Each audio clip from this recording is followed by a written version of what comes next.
Christel Crawford show. I'm so glad that you're here, and I'm doing the show now in a little bit of a different way in that I am recording this live for you right after my Salon de la Consciousness membership call as an experiment in delivering something that has energy that's relevant to you. And so today's episode, drum roll please, is a little gimmicky, and I'm so excited about it. So I have here a foundation manual. Now, of course, I also have a foundation class coming up on Friday, and I will have many more foundation classes coming up, and so will a lot of other facilitators around the world. And the reason I'm showing you this manual, and you can't see it if you're listening, I apologize, imagine with me for a second, clear, transparent cover, black back. Okay. What I'm going to do today is ask me anything, and I will flip open the foundation manual and facilitate what you've asked me exactly from that part of the manual. Gimmicky, yes. Also sexy. Also interesting. Let's begin. Okay, so I asked you guys for your questions, and I have a lot of them. And a lot of them revolve in and around self-sabotage, because this whole week, if you've been live with me on any of the platforms, I've been talking a lot about, is it self-sabotage we're doing, or is it something else? And turns out it's something else. So a lot of the questions are kind of in and around that. But I think that's super relevant, because a lot of the questions that we come into a class like Foundation with have to do with where we seem to not be showing up for ourselves and want to know what to do about it, right? So I'm going to start us off by starting with a question from Miss Amy Wallace. Let's go. This may not be a normal question, she says, but I wonder if this is self-sabotage. I've gained about 30 pounds in the last year. 15 of those pounds in the most recent 6 months. So, okay, cool. It's becoming increasingly difficult to even move my body or tie my shoes. In the past, I would fluctuate a bit in my weight, but now I just feel defeated.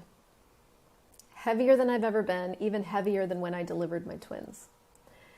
I want to tell you and everyone else that it's hormonal. I happen to know this beautiful lady, just turned 50. I am 46, so I can relate to that story.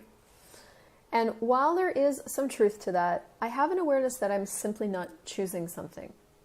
It feels more than that, it feels more than that, even like it is less about not choosing to honor my body and more about choosing to avoid something. Feeling good, looking good, being good. I wonder if I'm protecting myself from something. I notice I tend to stay in when I don't feel good or look good. I wonder if there's something else at play. Ready? What does it say? Manipulation after class. Oh, let's use after class. Amy has taken quite a few Access Consciousness classes. Some of you haven't. And it doesn't really matter. One of the things that occurs many times in our life via big events, via Access classes, via major life shifts, is we are rendered reference pointless. So you lose all your reference points for how you used to create something, including your life. And what I've done and what I see a lot of people do is that we choose, we create, we're going after like all these clearings and consciousness and classes, and or you've had a big huge shift in your life, and then it's like you wake up one day and all of a sudden you have no idea who you are or what you want to create anymore, or what you can even choose from. Everything you used to reference in order to choose is just gone.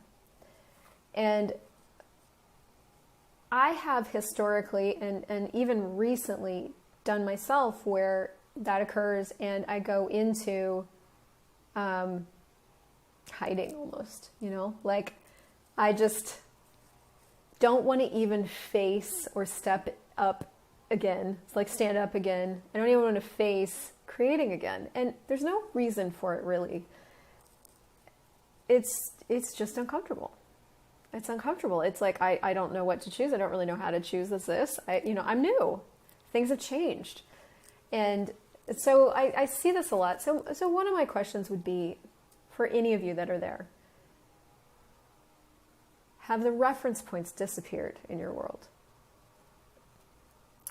Are you trying to find you?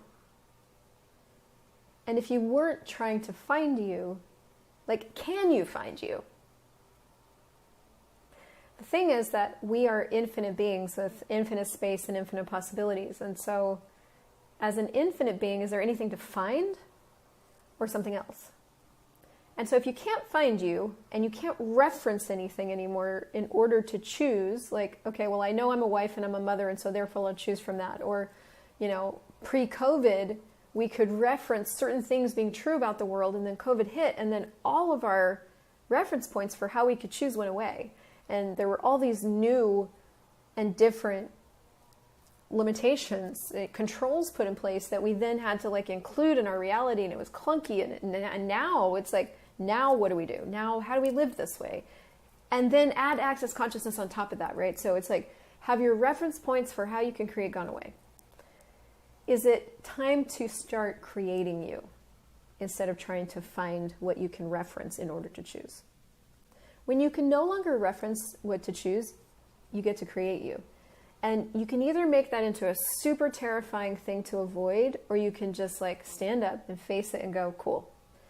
Even if I die, even if this destroys me, I'm in. I'm in for creating. I'm in for just choosing the next thing, which, as it turns out, is all that's required to create the next thing. It's just literally being willing to stand back up and go, fuck it. I have a new choice in every 10 seconds. That's also in Foundation, the 10 Keys to Total Freedom. I can make a new choice in every 10 seconds if I want to. I don't have to, but I could. So that means that if I just start choosing, I can't fuck this up. I can only not choose. And so if you were fully engaged in the creation of your life, would the weight drop? It's like, what could you choose that would allow everything else to shift and change with ease? So fun, right from the manual. Okay, cool.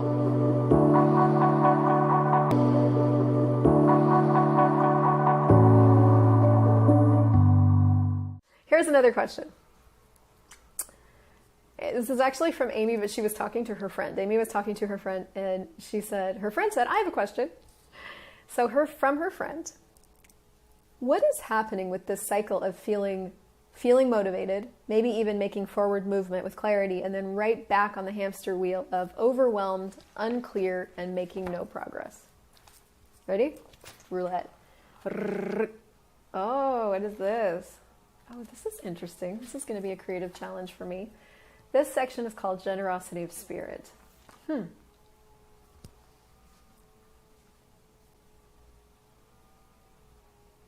She asks, what is happening with this cycle of feeling motivated, maybe even making forward movement with clarity, and then right back on the hamster wheel of overwhelmed, unclear, and making no progress? And I'm going to facilitate this with Generosity of Spirit. Okay. If you were being generous with yourself, what would that change?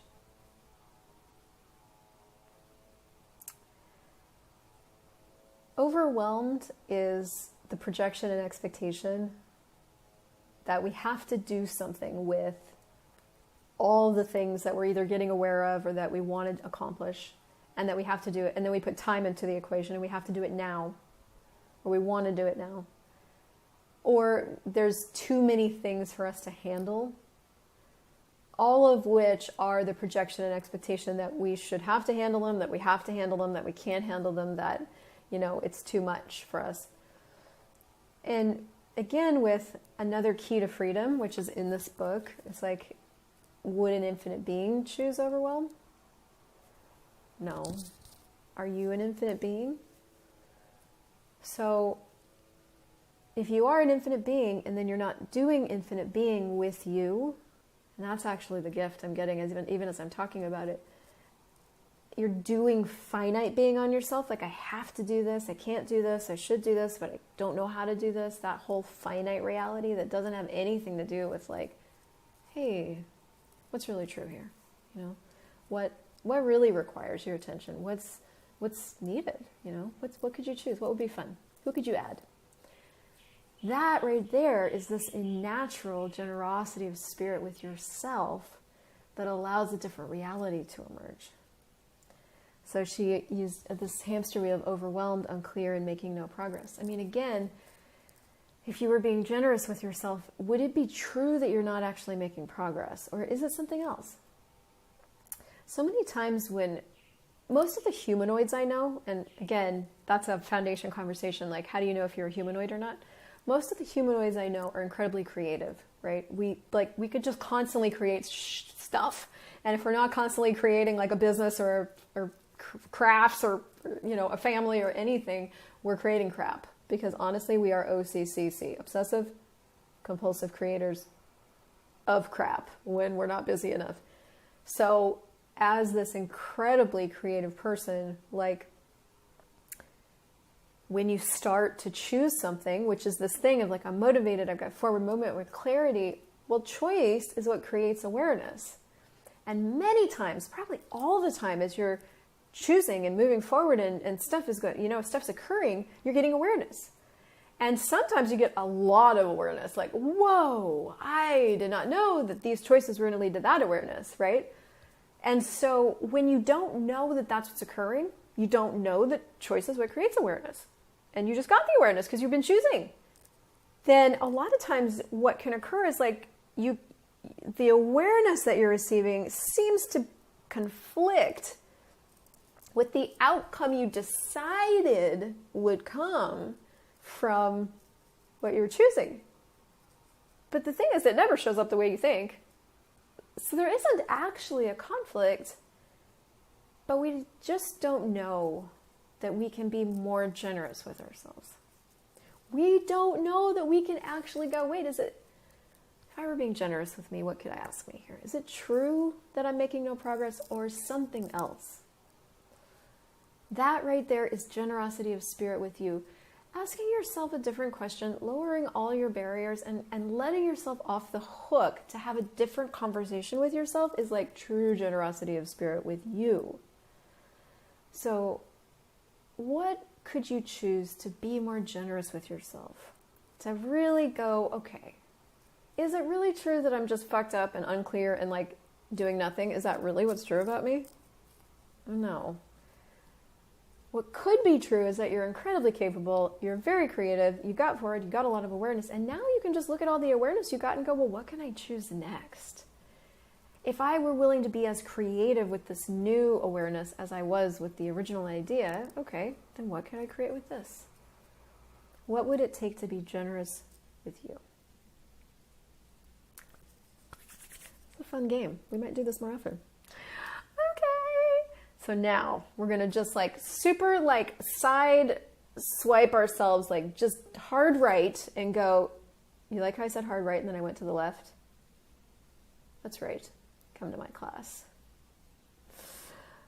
We're going to dive into very briefly the world of demons and entities because, and now this is something I'm not actually selecting out of the manual to facilitate randomly, because Nicole's question actually has a whole section dedicated to it in the foundation manual around entities and demons, which in my first foundation class was quite shocking to me. I did not realize that entities and demons were part of the foundational information and tool set that I required in my life because I hadn't included them in my life.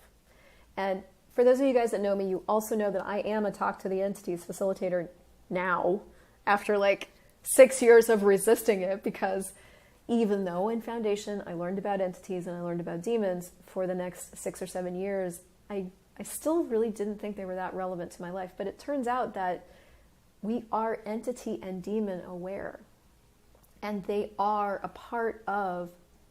a natural element of our world. It's just nobody's talking about it like that. So when you exclude awareness of a natural element, like if we were to exclude awareness of bacteria, or exclude awareness of fungi or microcilli or viruses, if we were going to exclude that, we would always be at the effect of them. Like if nobody ever looked at what is it that's like making our bodies sick and went under a microscope and looked at these little things, we would never have all the different creative elements that we do have today in order to handle when bacteria shows up. So the same is true of spirits and entities and demons, okay?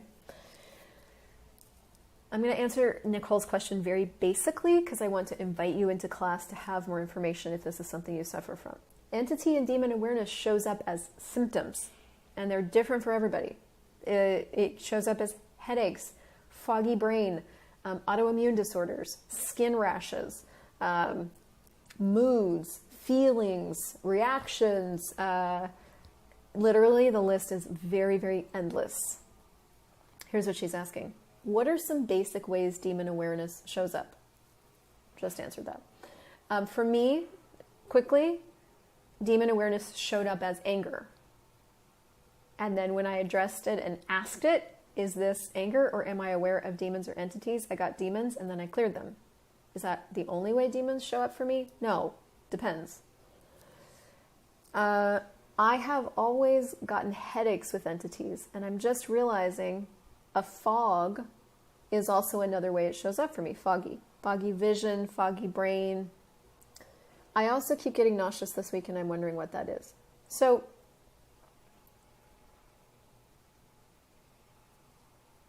in this manual, there's a little section called the 4 questions to ask anything, okay? So it doesn't matter what it is. You can use this to facilitate anything you've got going on, and they're this. Hey, what is this? What can I do with it? Can I change it? And if I can change it, how? So what you can do with anything you've got going on is just ask those 4 questions. Like, what is this? And just stay present. Stay present. Go make a coffee. Don't go into your head. Don't journal it. Don't journal it. Don't try to figure it out. Because a question is to open up awareness. Awareness doesn't come in as a cognitive thinking reality. Awareness is a sense of something. It's a knowing. It's a, what can I do with it? Allow the to show up. Allow the random. Awareness is subtle energies, okay? And so this will be a practice because a lot of us are really, really, really trained to respond only to dense energies. Only if it feels like something, emotes like something, has the intensity of a judgment, will we either react, resist, align and agree. We're really, really trained in responding only to dense energies, but awareness are subtle energies. So you got to tune into the subtle energies. What is this? What can I do with it? Can I change it? How can I change it? And allow the information to come in. Okay? So, yes. So if you want more on demons and entities, if that really, really it piques something for you, first foundation and then talk to the entities. Okay? Okay, good. Now, I've got a few more because this is a fun show and I want to keep doing them. Okay. Here's another question. Which one do I want? I've got like 8 different questions. Which one? Okay, I'm going to start with the first one. How can I identify if I'm self-sabotaging myself or not choosing to create my life? How can I recognize when I'm doing self-sabotage so I can choose different? Where I'm going to go with this. This is a little bit scary. Oh no. Oh.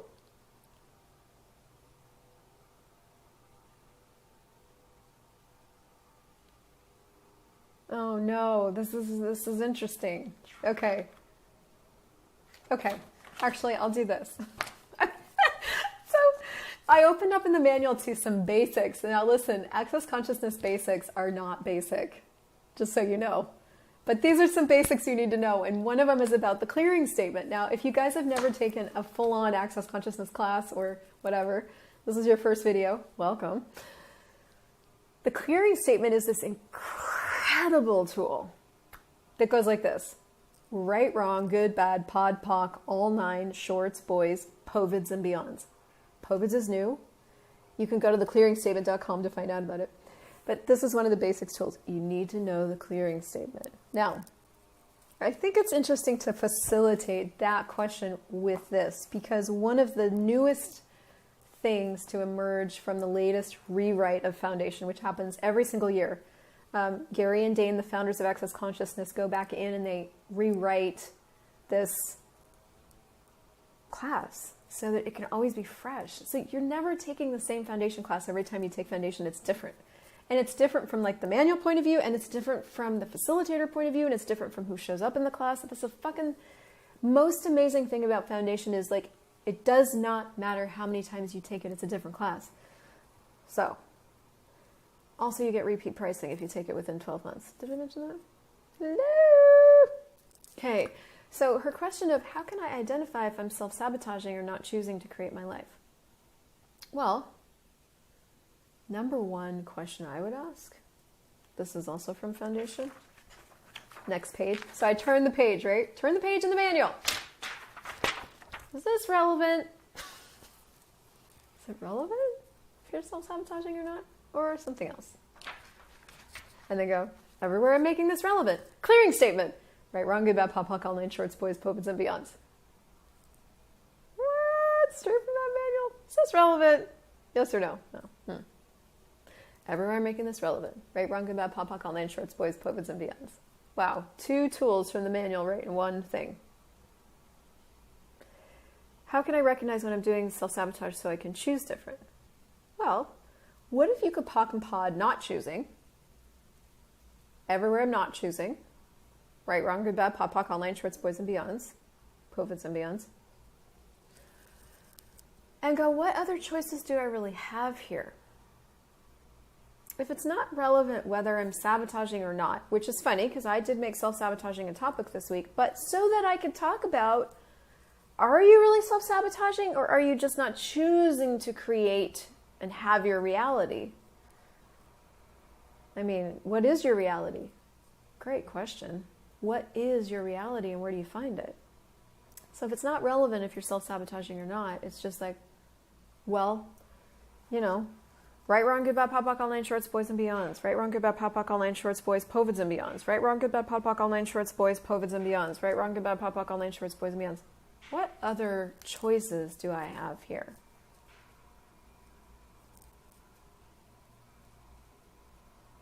Should I do another one?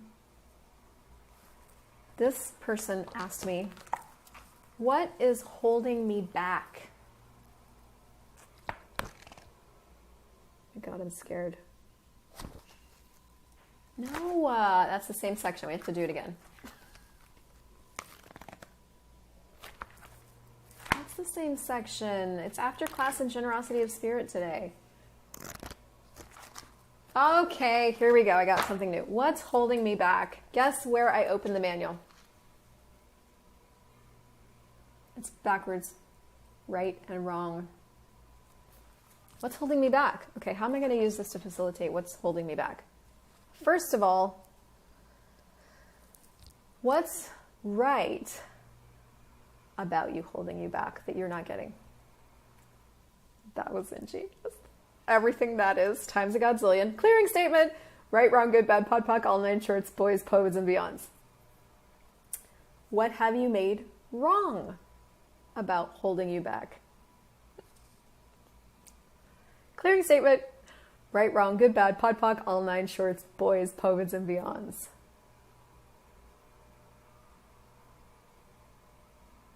Here's an additional one, also from the manual. So the 10 keys for total freedom. Literally everything I facilitate for myself is from this manual. Is the first key to freedom. 10 commandments of access, which is just funny because like, hello, not religious. The first key is like, would an infinite being choose this? Would an infinite being choose this? So what's holding me back? Well, would an infinite being choose to hold themselves back?